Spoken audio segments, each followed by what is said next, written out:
This is again at Ballintubbit House.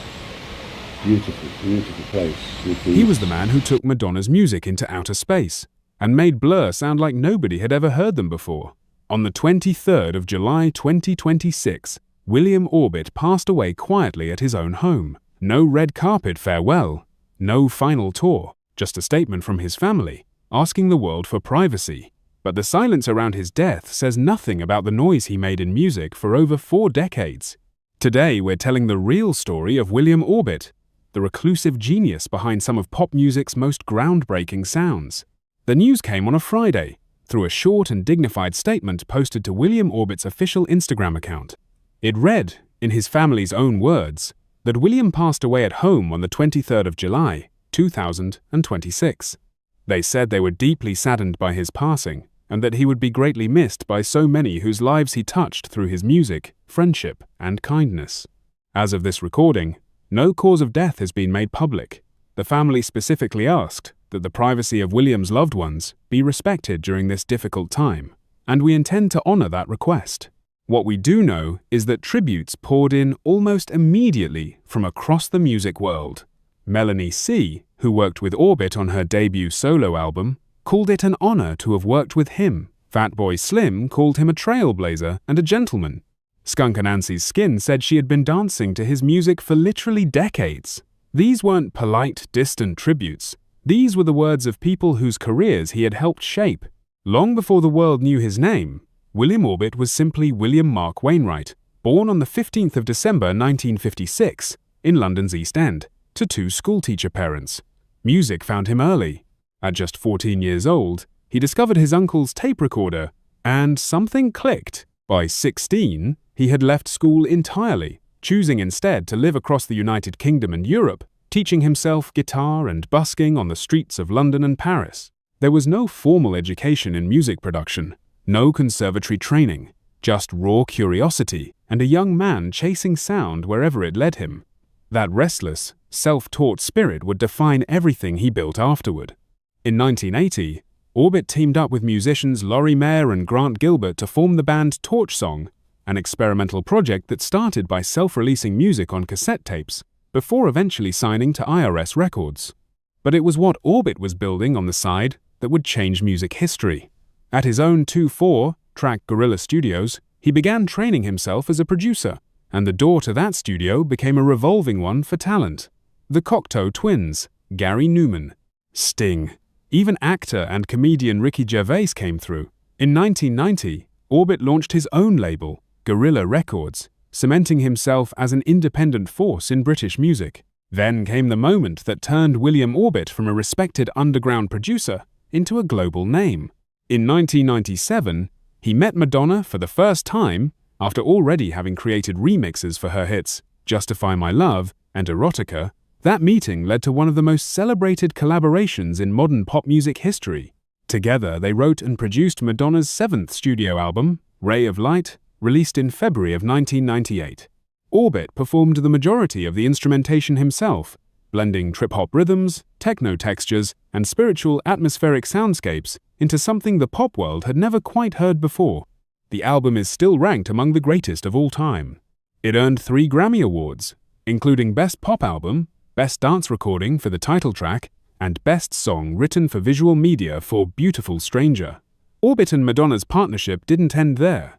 He went on to contribute to her albums Music and MDNA, continuing one of the defining producer-artist relationships in pop history. But Orbit refused to be boxed in as simply Madonna's producer. In 1999, just 1 year after Ray of Light, he produced Blur's album 13, widely considered one of the band's most daring and celebrated records, home to hits like Tender, Coffee and TV, and No Distance Left to Run. From there, his reach only expanded. He worked with All Saints on Pure Shores, a song that became inseparable from the film The Beach. He produced music for U2, Britney Spears, Robbie Williams, Chris Brown, Pink, and no doubt, whether the artist came from pop, rock, or electronic music, Orbit had a way of making their sound feel bigger, stranger, and more emotionally alive. What makes William Orbit's death so quietly devastating is exactly that. It was quiet. There was no public illness, no hospital updates, no warning shared with the outside world. He simply passed away at his home on the 23rd of July 2026, at the age of 69. His family's statement made clear that privacy mattered to them, even in this moment of loss. They didn't share details about his final days, and out of respect, that decision deserves to be honored rather than questioned. What we can say is that Orbit had continued creating music right up until recent years, releasing solo albums, The Painter, in 2022, and WFO in 2024. This was not a man who had faded from the industry. He was still actively making music in the final chapters of his life. The silence following his passing, the same silence that once defined his creative process, working for hours alone in the studio chasing a sound only he could hear, feels, in hindsight, strangely fitting for a man who let his music speak louder than his public image ever did. William Orbit largely kept his personal life away from the spotlight, a striking contrast to the scale of the artists he worked with. Public records confirm that he married young, at the age of 19, and that the marriage produced one daughter.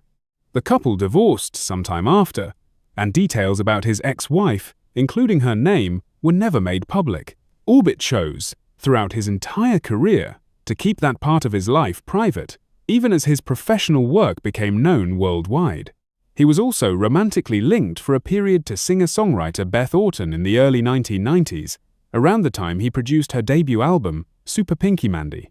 Beyond these details, William Orbit's family life remained intentionally out of public view, a boundary that his family has continued to protect even now in the announcement of his death. Given how private William Orbit kept his finances throughout his life, there is no verified, up-to-date net worth figure available for him at the time of his passing. Older, outdated estimates from years past have circulated online, but none of them reflect his full career earnings, and we won't repeat unverified numbers here. What can be said with certainty is the scale of his professional impact. Orbit built his career through record production, songwriting royalties, remix work for major global artists, and his own label, Guerrilla Records. His work on Ray of Light alone contributed to one of the best-selling and most critically acclaimed albums in Madonna's career, and his production and remix credits span some of the most successful acts in pop, rock, and electronic music history. His true wealth, by every account from those who worked alongside him, was measured in the respect of his peers and the innovation he brought to every studio he stepped into. William Orbit's career is a reminder that some of the most influential people in music are the ones working just out of frame. He never chased the fame that came so easily to the artists he worked with. Instead, he chased sound itself, blending genres that weren't supposed to fit together, and somehow making them feel inevitable. From ambient electronica to chart-topping pop, from underground remixes to Grammy-winning albums, Orbit proved that originality doesn't require compromise. His story is also a lesson in reinvention.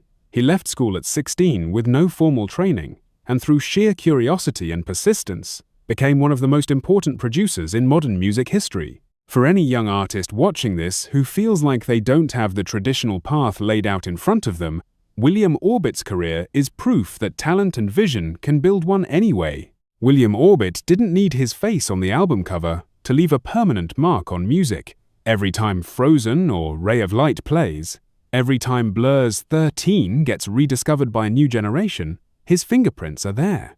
He leaves behind a daughter, a body of work that reshaped modern pop, and a legacy that will keep echoing through the songs he helped bring to life.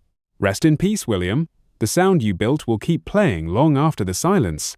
If William Orbit's music shaped a moment in your life, we'd love to hear about it. Leave a comment below sharing your favorite song he produced or what his work meant to you. And if you want more respectful, in-depth tributes to the artists who shaped modern music, don't forget to subscribe to Your Star Facts.